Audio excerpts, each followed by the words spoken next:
Hello everyone, मेरा नाम doctor प्रीति है। मैं एक practising general physician and diabetologist हूँ गुड़गांव में। आज की इस वीडियो में मैं आपसे बात करूंगी डेंगू के बारे में। अभी डेंगू सीजन शुरू हो गया है। हमारे पास ऑलमोस्ट जितने टोटल पेशेंट्स आते हैं उसमें से 25 के अराउंड पेशेंट्स पूरे दिन में पॉजिटिव आते हैं जिनको डेंगू होता है, जिसमें से हम 8 से 10 पेशेंट्स को एडमिट करते हैं जिनको कॉम्प्लिकेशंस होती है। अब ये कॉम्प्लिकेशंस क्या होती है? अगर बहुत ज्यादा पेट में दर्द हो रहा होता है, हेडेक सिवियर रह रहा होता है, कहीं से कोई ब्लीडिंग होता है जैसे मुंह से, नाक से, यूरिन के रास्ते, स्टूल का कलर उनका ब्लैक रहता है, या फिर उनको सांस लेने में कोई दिक्कत रहती है, आंखें पीली होना शुरू हो जाती हैं यानी जॉन्डिस होना शुरू हो जाता है।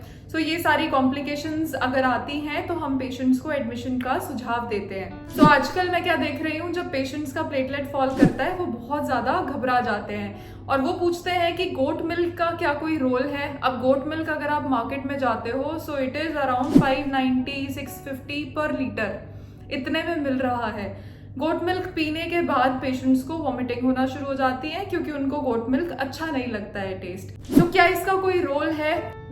ये जानने के लिए आपको ये पता होना बहुत जरूरी है कि डेंगू फीवर जो होता है उसके क्या फेजेस होते हैं और प्लेटलेट फॉल क्यों करता है। सबसे पहला आता है फेब्राइल फेज। फेब्राइल फेज के अंदर पेशेंट्स को 2 to 7 डेज के लिए फीवर रहता है। फीवर के साथ सिवियर हेडेक, बॉडी पेन्स उनको हो सकता है। तो फीवर जो है उनका 103 104 तक भी जा सकता है। शिवरिंग के साथ, चिल्स के साथ फीवर आता है।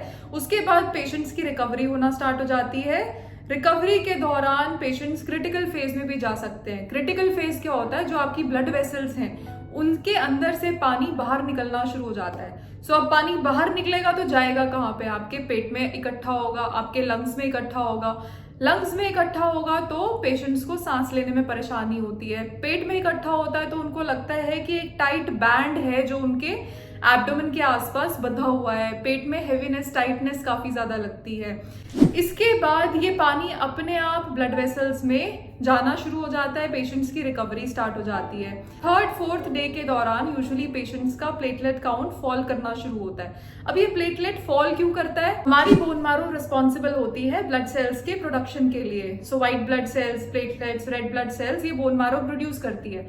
अब जब बोन मैरो की सप्रेशन हो गई, बोन मैरो दब गई, तो वो अपना काम नहीं कर पाती है, जिसकी वजह से आपका सबसे पहले WBC काउंट घटता है, उसके बाद आपका प्लेटलेट काउंट घटना शुरू हो जाता है। जैसे ही आपका वायरस क्लियर होता है बॉडी से, आप ठीक होना शुरू होते हो, उसके बाद आपकी बोन मैरो अपने आप एक्टिव हो जाती है और ये दोबारा से WBCs, प्लेटलेट्स बढ़ाना शुरू कर देती है, जिससे आपका काउंट बढ़ जाता है। आपको जरूरी सबसे ज्यादा क्या है?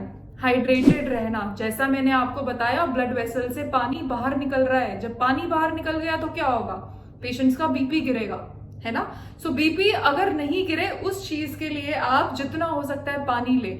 पानी में आप ORS ले सकते हो, नींबू पानी ले सकते हो, नारियल पानी ले सकते हो, कम से कम 3 लीटर्स पर डे। और कोई भी डेंजर साइंस आपको नजर आते हैं तो तुरंत हॉस्पिटल जाइए। मैक्सिमम केसेस में 98-99% पेशेंट्स में अपने आप रिकवरी होना स्टार्ट हो जाती है, लेकिन हम हॉस्पिटल में उनको एडमिट करके उनका प्लेटलेट काउंट मॉनिटर करते हैं, फीवर के लिए मेडिसिन देते हैं, वॉमिटिंग्स नहीं हो उसके लिए मेडिसिन देते हैं। अब आपको पता है जब डेंगू हो क्या करना है और क्या नहीं करना है। Stay healthy.